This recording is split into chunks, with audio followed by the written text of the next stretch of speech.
তো প্রিয় শিক্ষার্থীবৃন্দ, শর্টকাট সলিউশনের পক্ষ থেকে তোমাদের সবাইকে স্বাগত জানাচ্ছি।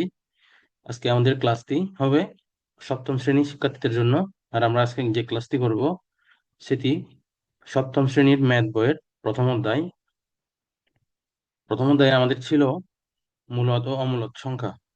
আমরা বিগত ক্লাসগুলোতে বেশ কিছু ম্যাথের সমাধান করেছিলাম। তার মধ্যে মূলত ও অমূলত সংখ্যার প্রথম যে অধ্যায়টি ছিল তার উদাহরণগুলো সলভ করেছিলাম। তারপরে আমরা করেছিলাম অনুশীলনী 1.1-এর সবগুলো সমাধান, প্রশ্নের সমাধান করেছিলাম। আজকে আমরা করব আজকে আমরা করব হচ্ছে 1.4-এর দশমিক ভগ্নাংশের বর্গমূল নির্ণয়। মানে দশমিক ভগ্নাংশের সাহায্যে দশমিক ভগ্নাংশের বর্গমূল কিভাবে নির্ণয় করব সেগুলো আজকে আমরা শিখব। আমাদের প্রথমে যেটা দেওয়া আছে পূর্ণ সংখ্যা বা অখণ্ড সংখ্যার বর্গমূল ভাগের সাহায্যে যেভাবে নির্ণয় করা হয়েছে। আমরা এর আগের বর্গমূলগুলো যেভাবে নির্ণয় করেছিলাম, সেগুলো ভাগের সাহায্যে যেভাবে নির্ণয় করেছিলাম, দশমিক ভগ্নাংশের বর্গমূলও সেই নিয়মেই করা হয়। এবং আমরা হচ্ছে এর আগের বর্গমূল ভাগের সাহায্যে যেভাবে বর্গমূল করেছিলাম, দশমিক ভগ্নাংশের বর্গমূলও ঠিক সেভাবে নির্ণয় করতে হবে। দশমিক ভগ্নাংশের দুটি অংশ থাকে। কয়টি অংশ থাকে? দুটি অংশ থাকে। তার মধ্যে দশমিক বিন্দুর বাম দিকের অংশকে অংশকে অখণ্ড বা পূর্ণ অংশ এবং দশমিক বিন্দুর ডান পাশের অংশকে দশমিক ভগ্নাংশ বলা হয়। বাম পাশের অংশকে কি বলা হয়? অখণ্ড বা পূর্ণ অংশ। এবং দশমিক বিন্দুর ডান পাশের অংশকে বলা হয় দশমিক অংশ। দশমিক অংশ দশমিক অংশ বলা হয়। এরপর আমাদের বর্গমূল করার নিয়ম। কিরকম? অখণ্ড অংশে একক থেকে ক্রমান্বয়ে বাম দিকে প্রতি দুই অঙ্কের উপর দাগ দিতে হয়। কি করতে হবে? অখণ্ড অংশে যেখানে দশমিক থাকবে তার অংশে বাম দিক থেকে প্রতি দুই অঙ্কের উপরে দাগ দিতে হবে, যেটা আমরা এর আগের অঙ্কগুলো করেছিলাম। তারপর দশমিক অংশে দশমিক বিন্দুর ডান পাশের অঙ্ক থেকে শুরু করে ডান দিকে ক্রমান্বয়ে জোড়ায় জোড়ায় দাগ দিতে হয়। তার মানে কি করতে হবে? দশমিক বিন্দুর ডান পাশে যেটা থাকবে সেদিকে ডান দিক থেকে ডান দিক সরি বাম দিক থেকে শুরু করে ডান দিকে যেতে হবে এবং প্রতি জোড়ার উপর দাগ দিতে হবে। এরূপে যদি দেখা যায় সর্বশেষে মাত্র একটি অঙ্ক বাকি আছে, তবে তারপরে একটি শূন্য বসিয়ে দুই অঙ্কের উপর দাগ দিতে হবে।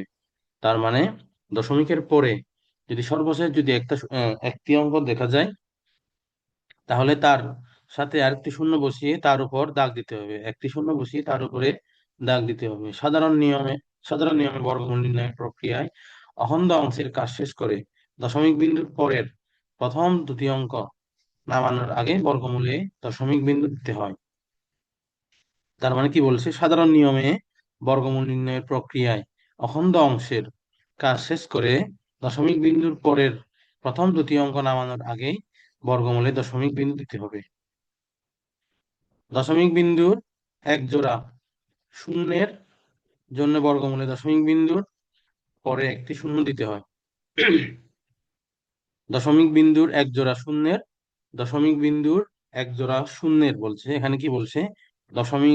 দশমিক বিন্দুর এক জোড়া শূন্যের জন্য বর্গমূলে দশমিক বিন্দুর পর একটি শূন্য দিতে হয়। দশমিক বিন্দুর পরে কি করতে হবে? একটি শূন্য দিতে হবে। এখন আমাদের দেওয়া আছে উদাহরণ। আমরা এখন প্রথম উদাহরণটা করব। প্রথমটা দেওয়া আছে প্রথমটি দেওয়া আছে 26.525 এর বর্গমূল নির্ণয় করতে হবে। 26.522 এর বর্গমূল 225 এর বর্গমূল নির্ণয় করতে হবে। আমাদের প্রথম নিয়ম অনুযায়ী কি করতে হবে? প্রথমে আমাদের সংখ্যাটি বসাতে হবে। এই যে এইভাবে সংখ্যাটি বসাবো। সংখ্যাটি বসিয়ে সংখ্যাটি বসিয়ে তারপর তারপর কি করতে হবে? সংখ্যাটি বসানোর পরে নিয়ম অনুযায়ী ডান দিকে ভাগের চিহ্ন দিতে হবে। তারপর তারপর হচ্ছে তারপর 25 তারপর দশমিকের উপর 5, দিতে হবে। দশমিকের উপর 25-এর উপর দাগ, জোড়ার উপর দাগ দিতে হবে। আমাদের এখানে আমি দেব। তো তারপর হচ্ছে 26.5 26.525, এখানে দেয়া আছে, কি দেয়া আছে? আমাদের প্রথমে হচ্ছে ডান দিকের, দশমিকের ডান দিকের আগের সংখ্যাটি আগে করতে হবে। তার তার কাজটা আগে করতে হবে। আমরা যদি এভাবে লিখি তাহলে আমরা দেখবো 26 দশমিক 26.525। আমরা যদি এখন করি তাহলে কি করব? আমরা যদি এখন করি তাহলে আমাদের যেটা করতে হবে, আগে 26টা আগে, 26-এর কাজ আগে করতে হবে, দশমিকের আগের কাজটা আগে করতে হবে, মানে মূল অংশের কাজটা আগে করতে হবে। আমরা এখানে দেখতে পেলাম 26, আমরা জানি 26-এর আগের পূর্ণবর্গ সংখ্যাটি হচ্ছে 25।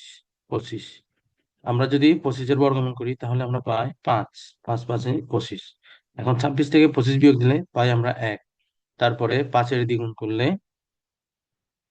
5-এর দ্বিগুণ আমি করে দিচ্ছি। আমি করলে 26 26 26 দশমিক দশমিক 26.5 5 2 2 5। ডান দিক প্রত্যেকটা জোড়ার উপরে দাগ দিতে হবে। আমাদের কি করতে হবে? প্রত্যেকটা জোড়ার উপরে দাগ দিতে হবে, তারপর এখানে ভাগ চিহ্ন দিতে হবে। ভাগ চিহ্ন দেওয়ার পরে আমরা জানি 26-এর আগের যে বর্গ সংখ্যাটি, পূর্ণবর্গ সংখ্যাটি, সেটি হচ্ছে 25। 25 25 25 করলে কি হয়? আমরা জানি 25-এর বর্গমূল হচ্ছে 5। 5, তারপর 26 থেকে যদি 1 বিয়োগ নিই তাহলে আমরা পাবো, 5 বিয়োগ দিই তাহলে আমরা পাবো 1। তারপর এখানে আছে 5, 5-এর দ্বিগুণ হচ্ছে 10। 5-এর দ্বিগুণ 10। তারপর আমাদের এই সংখ্যাটি নামাতে হবে। এই সংখ্যাটি এই সংখ্যাটি নামাতে হবে। আমরা দেখতে পাচ্ছি আমরা দেখতে পাচ্ছি 5-এর আগে, সরি, এই সংখ্যাটির আগে আমাদের দশমিক সংখ্যা দেয়া আছে, দশমিক দেয়া আছে, তাহলে আমাদের এখানে দশমিক বসাতে হবে। দশমিক বসানোর পরে দশমিক বসানোর পরে আমরা এই সংখ্যাটি বসাবো। আমরা এখন এই সংখ্যাটি বসাবো। আমরা দেখতে পাচ্ছি এই সংখ্যাটি বসানোর পরে আমাদের সংখ্যা দাঁড়ালো হচ্ছে 152। এখন 152-কে যদি বর্গমূল করি তাহলে আমাদের এখানে এমন একটা সংখ্যা লিখতে হবে, এখানে এমন একটা সংখ্যা লিখতে হবে, এমন একটা সংখ্যা লিখতে হবে যেটা যেন আমরা এখানে এটা আমাদের আমাদের এমন একটা সংখ্যা লিখতে হবে যেন এই সংখ্যার সাথে যে সংখ্যাটা লিখবো তা গুণ করার পর 152 এর সমান অথবা 152 থেকে ছোট হয়। তাহলে আমরা এখানে লিখতে পাচ্ছি 152 এর যদি আমরা এক লিখি তাহলে আমরা পাবো 101, আর এখানে আমাদের লিখতে হবে 1। আমাদের এখানে লিখতে হবে 1। তাহলে আমরা যদি গুণ করি 101 আর 1, 101 আর 1 গুণ করলে তাহলে আমরা পাই 101। এখন আমরা যদি বিয়োগ করি তাহলে আমরা পাবো কত? 51। আমরা পাবো কত? 51।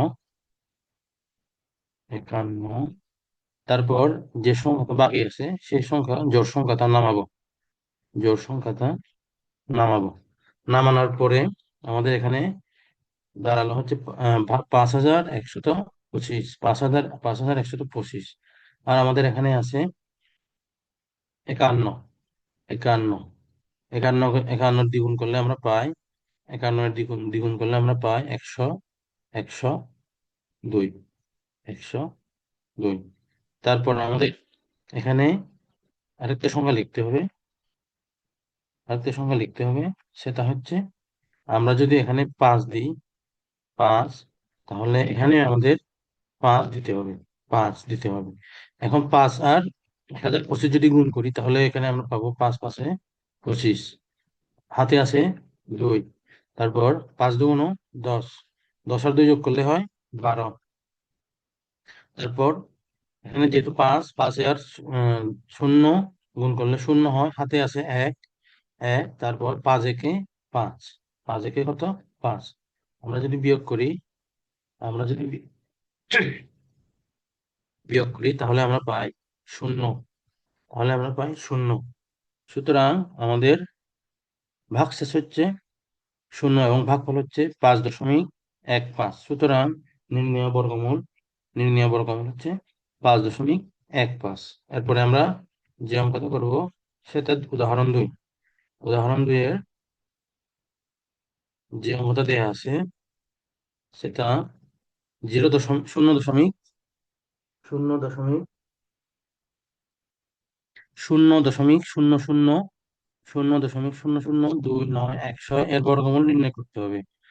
তাহলে আমাদের যে প্রথম যে কাজটা, সেটা দশমিকের পরে, দশমিকের আগে যে সংখ্যা তার উপর দাগ দিতে হবে, তারপর দশমিকের পরে প্রত্যেক জোড়ার উপর দাগ দিতে হবে। আমরা এখানে দেখতে পাচ্ছি শূন্য, শূন্য- আমরা যদি প্রথমে লিখি তাহলে 0.000029 দশমিকের আগে যেটা দেয়া ছিল সেটা তার উপর দাগ, তার দশমিকের পরে প্রত্যেকটা জোড়ার উপর দাগ দিতে হবে। 0.0029 এবং 1.6-এর উপর দাগ দিতে হবে। তারপর নিয়ম অনুযায়ী ডান দিকে, সংখ্যার ডান দিকে ভাগ চিহ্ন বসাতে হবে। আমরা এখানে দেখতে পাচ্ছি শূন্য, শূন্য এর বর্গমূল শূন্য হবে, তার তার জন্য এখানে আমরা শূন্য লিখবো, শূন্য। তারপর আমাদের যেটা দেয়া আছে সেটা হচ্ছে দশমিক, এখানে আমরা দশমিক দিব।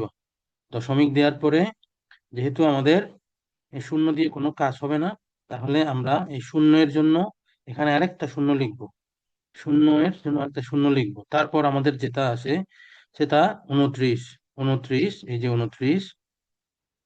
এখন আমাদের দেখতে হবে 29-এর আগে পূর্ণবর্গ সংখ্যা কোনটি। আমরা জানি 29-এর আগের পূর্ণবর্গ সংখ্যা হচ্ছে 25। আমরা 25 লিখলাম, 25। এখন আমরা এখানে লিখবো 25, 25। তাহলে 25-এর বর্গমূল হচ্ছে 5, কত, 5। 29 থেকে যদি আমরা 25 বিয়োগ করি তাহলে আমরা পাই 4, 4। তারপর আমাদের এই 4-এর বাম পাশে একটা ভাগ চিহ্ন দিতে হবে। এখানে আমাদের দেয়া আছে 5, 5-এর দ্বিগুণ কত, 5-এর দ্বিগুণ হচ্ছে, 5-এর দ্বিগুণ 10, 10। তারপর আমাদের যেটা করতে হয় সেটা এই লাস্ট সর্বশেষ যে সংখ্যাটি দেয়া আছে জোড়া সংখ্যাটি, সেই জোড়া সংখ্যাটি আমরা এখন নিচে নামাবো, নিচে নামালাম। তারপর আমাদের এখানে এমন একটা সংখ্যা বসাতে হবে, এখানে এমন একটা সংখ্যা বসাতে হয় যেটা, যে- এখানে এমন একটা সংখ্যা বসাতে হয় যেটা হচ্ছে এখানেই বসাতে হয়। তাহলে আমরা এখন এখানে বসাবো, যদি 4 বসাই তাহলে আমাদের এখানেও এখানেও 4 বসাতে হবে। এখন আমরা যদি এই সংখ্যা আর এই 4-কে গুণ করি তাহলে আমরা পাই 4 4 কত, 16, 16। হাতে এক, হাতে এক, তারপর 4-এ শূন্য, শূন্য, যেহেতু শূন্য আর এক যোগ করলে হয় 1। তারপর 4 একে 4, 4 একে কত, 4। এখন আমরা যদি বিয়োগ করি তাহলে এখানে ভাগশেষ পাবো শূন্য। তাহলে আমরা যেটা পেলাম, আমাদের ভাগফল যেটা পেলাম সেটা 0.054।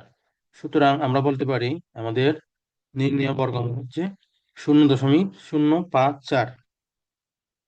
এরপরে বর্গমূলের আসন্ন মান নির্ণয়। এখন নির্ণয় করতে হবে কি, বর্গমূলের আসন্ন মান নির্ণয় করা। এখানে যে নিয়মটা দেওয়া আছে, 3 দশমিক স্থান পর্যন্ত বর্গমূল নির্ণয় করতে হলে কি করতে হবে, 3 দশমিক স্থান পর্যন্ত বর্গমূল যদি নির্ণয় করতে চাই তাহলে সংখ্যার দশমিক বিন্দুর, সংখ্যার দশমিক বিন্দুর পর কমপক্ষে 6টি অঙ্ক নিতে হয়। কয়টি অঙ্ক নিতে হবে, 6টি অঙ্ক নিতে হবে। দরকার হলে ডান দিকের শেষ অঙ্কের পরে প্রয়োজন মতো শূন্য বসাতে হয়। কি করতে হবে, দরকার হলে ডান দিকের শেষ অঙ্কের পর প্রয়োজন মতো কি করতে হবে, শূন্য বসাতে হবে। এতে সংখ্যার মানের কোনো পরিবর্তন হবে না। কি হবে না, সংখ্যার মানের কোনো পরিবর্তন হবে না, পরিবর্তন হবে না, সংখ্যার মানের কোনো পরিবর্তন হবে না। আমরা যদি উদাহরণ 3 দেখি তাহলে আমরা উদাহরণ 3টা যদি করি তাহলে আমরা বুঝতে পারবো কিভাবে কিভাবে 3 দশমিক স্থান পর্যন্ত বর্গমূল নির্ণয় করা যায়। আমাদের এখানে দেওয়া আছে, উদাহরণ 3-এ দেওয়া আছে 9.9.9 কত 2, 5, 3 এর বর্গমূল 3 দশমিক স্থান পর্যন্ত আসন্ন মান নির্ণয় করতে হবে। আমরা যদি এখানে লিখি তাহলে 9.9.3, সরি, 9.25,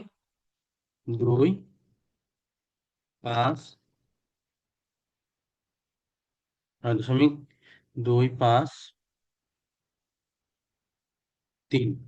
এখন আমাদের যেহেতু 3 দশমিক স্থান পর্যন্ত নির্ণয় করতে হবে, আসন্ন মান নির্ণয় করতে হবে, তাহলে আমাদের অবশ্যই এখানে আবার শূন্য দিতে হবে। শূন্য,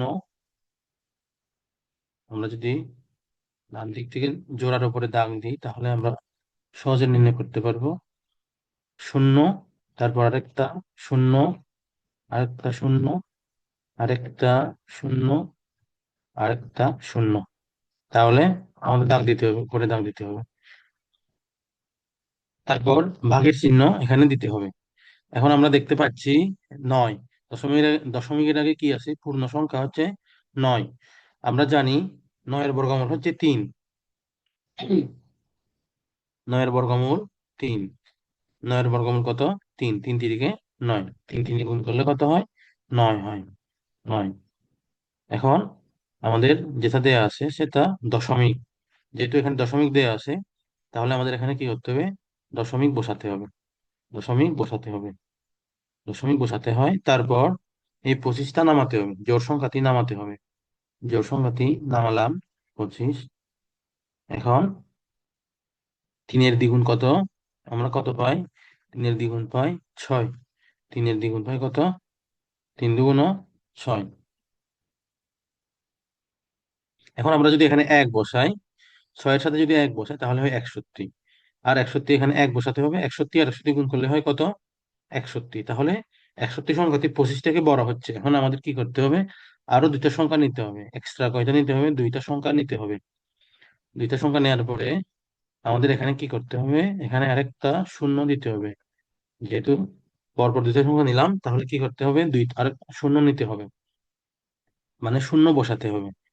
তাহলে এখানে যদি শূন্য বসাই তাহলে এখানেও একটা শূন্য বসাতে হয়।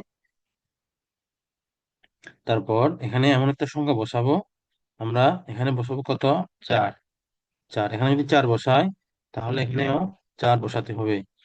সুতরাং এখন যদি 4 এই 4 6 4 আর 4 গুণ করি তাহলে আমরা পাই 4×4 = 16। 16, 4 শূন্য শূন্য, হাতে 1 যেহেতু, শূন্য আর 1-এ 1। তারপর 424। 24। 24 যদি আমরা এখন বিয়োগ করি তাহলে আমরা পাই 100, 114, 114। সর্বশেষ যে সংখ্যাটি দেওয়া আছে, আরো দুইটা জোড়া শূন্য দেওয়া আছে, এটা এখন আমাদের কি করতে হবে? এটা এখন আমাদের বসাতে হবে। আমরা কি করব? আমরা এখন এটা বসাবো।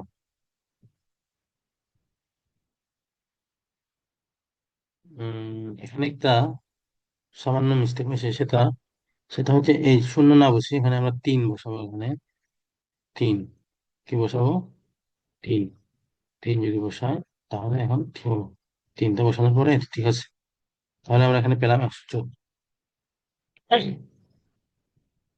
114 পেলাম। তারপর এই শূন্য।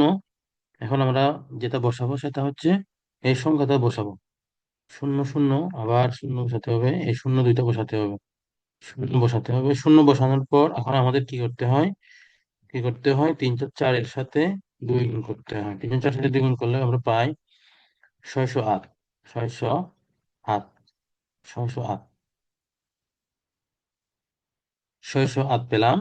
তারপর এখানে এমন একটি সংখ্যা বসাতে হবে, এই যে এখানে যদি আমরা 1 বসাই তাহলে আমাদের এখানেও 1 বসাতে হবে। 1 যদি 1 বসাই তাহলে 6081 দিয়ে 1 দ্বারা গুণ করলে তাহলে এখানে আমরা পাই 6081। 6081। 6081 এখানে পেলাম। তারপর আমরা এটা বিয়োগ করব। বিয়োগ করার পরে আমরা পাই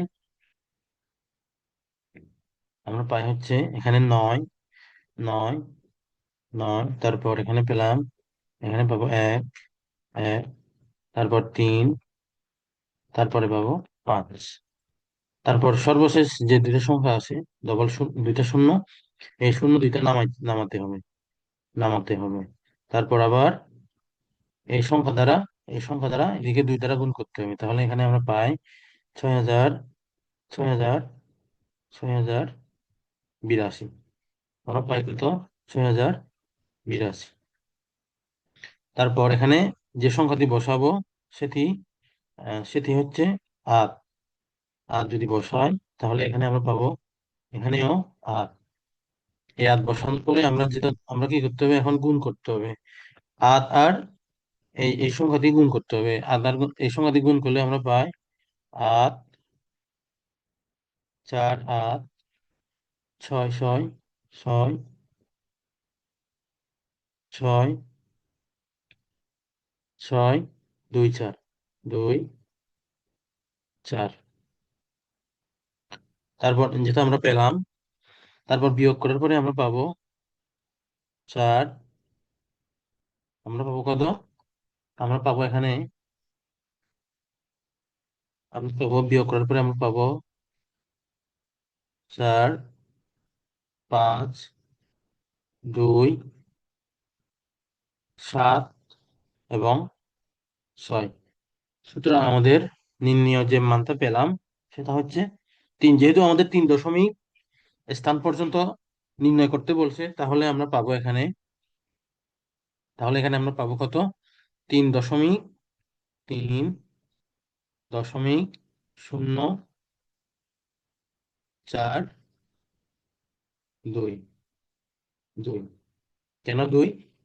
এই একের জায়গায় কেন ২ হলো সেটা হচ্ছে, যদি পরের সংখ্যাটি যদি ৫ থেকে ৫, ৬, ৭, ৮, ৯ এরকম হয়, তাহলে তার এই যে সংখ্যা এই তার আগের সংখ্যার আগে এক যোগ করতে হয়, এক যোগ করতে হয়। তাহলে আমরা এখানে পেলাম ৩.০৪০৪২। সুতরাং নির্ণয় বর্গমূল কত? নির্ণয় বর্গমূল ৩.০৪২। এরপরের অঙ্ক যেটা দেয়া আছে, আমরা এখন সেটা নির্ণয় করব। উদাহরণ ৪ থেকে এখানে যে অঙ্কটা দেওয়া আছে, ১২৩ এর বর্গমূল ২ দশমিক স্থান পর্যন্ত নির্ণয় করো। কত স্থান পর্যন্ত নির্ণয় করতে হবে? ২ দশমিক স্থান পর্যন্ত নির্ণয় করতে হবে। আমরা যদি লিখি ১২৩, ১২৩ লিখলাম, ১২৩, ১২৩, ২৩। যেহেতু এটা পূর্ণবর্গ সংখ্যা, সরি পূর্ণ সংখ্যা, সুতরাং আমাদের এখন কি করতে হবে, এখানে দশমিক দিতে হবে। দশমিক দেওয়ার পরে এদিকে শূন্য লিখতে হবে, শূন্য লিখতে হবে ২ দশমিক স্থান পর্যন্ত, যেহেতু নির্ণয় করতে বলছে। শূন্য, আরেকটা শূন্য, আরেকটা শূন্য, আরেকটা শূন্য। তারপর নিয়ম অনুযায়ী কি করতে হয়, ডান দিকের অংশে প্রতিটা জোড়ার উপরে দাগ দিতে হয়, দাগ দিতে হয়, মানে দশমিকের পরের স্থানগুলোতে দাগ দিতে হয়। তারপর এখানে ভাগ চিহ্ন দিতে হবে। ভাগ চিহ্ন দেওয়ার পরে আমাদের এখানে দেয়া আছে এক, এক। আমরা জানি একের বর্গমূল হচ্ছে এক, এক একে এক। আমাদের কি করতে হবে আবার, এটার উপর দাগ দিতে হবে, উপরে দাগ দিতে, এক একে এক। তারপর তারপর এই ২৩ সংখ্যাটি নামাতে হবে। ২৩, ২৩ নামালাম। তারপর এখন আমাদের কাজ, একের দ্বিগুণ হচ্ছে ২, একের দ্বিগুণ ২, ২। এখন আমরা যদি ২, এখন আমরা যদি এখানে এক বসাই, তাহলে এখানেও এক বসাতে হবে। এখানে কি করতে হবে, এক, এক বসাতে হবে। তারপর ২১ একে ২১, ২১, এই ২১। যদি বিয়োগ করি তাহলে আমরা পাই ২। বিয়োগ করার পরে আমরা পেলাম ২। তারপর দশমিক যেহেতু দেয়া আছে, তাহলে আমাদের নিয়ম এখানে দশমিক দিতে হবে। আমাদের এখানে দশমিক দিতে হয়। দশমিক দিলাম। তারপরে এই দুটো সংখ্যা নামাবো। দুটো সংখ্যা নামানোর পরে আমরা পাই ২০০। আমরা কত পেলাম? ২০০। ২০০ আমরা এখানে পেলাম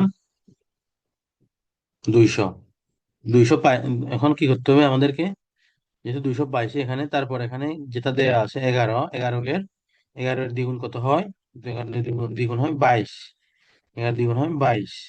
যদি আমরা এক যদি আমরা এই 22-এর সাথে এক, আরো এক এক নিই, তাহলে এখানে নিতে হবে এক।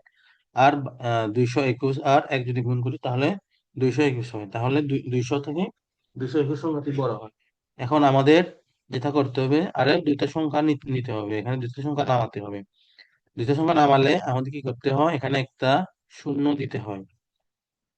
শূন্য দেওয়ার পরে আমাদের যে সংখ্যাটি দাঁড়ায়, তাহলে আমাদের এখানেও একটা শূন্য দিতে হয়। এখন আমাদের করতে হবে, এখানে একটা সংখ্যা নিতে হবে, 9 নিলাম, এখানেও 9 নিলাম। তারপর এই সংখ্যা দ্বারা, এই সংখ্যা দিয়ে এই 9 সংখ্যাটি গুণ করতে হবে। গুণ করলে আমরা পাই, গুণ করলে আমরা যে সংখ্যাটি পাই, 1, 9, 8, 8 এবং 1। এখন আমরা যদি বিয়োগ করি, তাহলে আমরা পাবো কত? আমরা পাবো হচ্ছে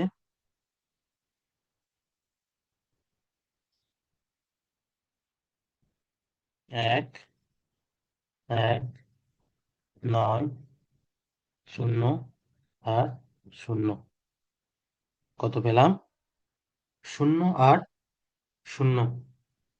তাহলে আমরা যেটা পেলাম, যেহেতু আমাদের 2 দশমিক স্থান পর্যন্ত নির্ণয় করতে বলছে, তাহলে আমাদের আর কোনো অঙ্ক করতে হবে না, এই পর্যন্ত করলে হয়ে যাবে।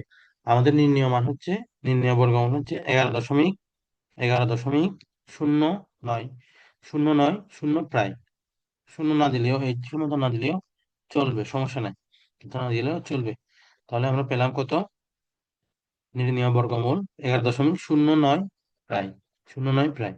এরপর দেওয়া আছে দ্রষ্টব্য, উপরের বর্গমূলের দশমিকের পর চতুর্থ অঙ্কটি 8 হওয়ার তৃতীয় অঙ্কটির সাথে 1 যোগ করে নির্ণয় বর্গমূলের 3 দশমিক স্থান পর্যন্ত আসন্ন মান হলো 3.042। এটা যেহেতু একটু আগে যেটা বলছিলাম, সেটা এখানে দিছে। 2 দশমিক স্থান পর্যন্ত বর্গমূল নির্ণয় করতে হলে 3 দশমিক স্থান পর্যন্ত বর্গমূল নির্ণয় করতে হবে। এরপরে, ও আচ্ছা, মানে এটা হচ্ছে 3 দশমিক স্থান পর্যন্ত নির্ণয় করতে হবে। এই যে এটা 3 দশমিক স্থান পর্যন্ত নির্ণয় করতে হবে। তারপর বর্গমূলে যত দশমিক স্থান পর্যন্ত নির্ণয় করতে হবে, তত এর পরের অঙ্কটি যদি 0, 1, 2, 3 অথবা 4 হয়, তাহলে পূর্বের অঙ্কের সাথে এক যোগ হবে না। কি হবে না? এক যোগ হবে না। যদি যদি হচ্ছে বর্গমূলে যত দশমিক স্থান পর্যন্ত নির্ণয় করতে হবে, পরের অঙ্কটি যদি 0, 1, 2, 3 অথবা 4 হলে পূর্বের পূর্বের অঙ্কের সাথে এক যোগ হবে না। এরপরে কি বলছে? বর্গমূলে যত দশমিক স্থান পর্যন্ত নির্ণয় করতে হবে, এরপরের অঙ্কটি যদি হতে হয় 5 হয়, 7, 8 বা 9 হয়, তাহলে পূর্বের অঙ্কের সাথে কি করতে হবে? এক যোগ করতে হবে, এক যোগ করতে হবে। এরপরে আমাদের যেটা দেওয়া আছে সেটা হচ্ছে কাজ কাজ কাজের অঙ্কগুলো আমরা আগামীকাল করব, মানে আগামী ক্লাসে করব। আজকের ক্লাসটি আহ,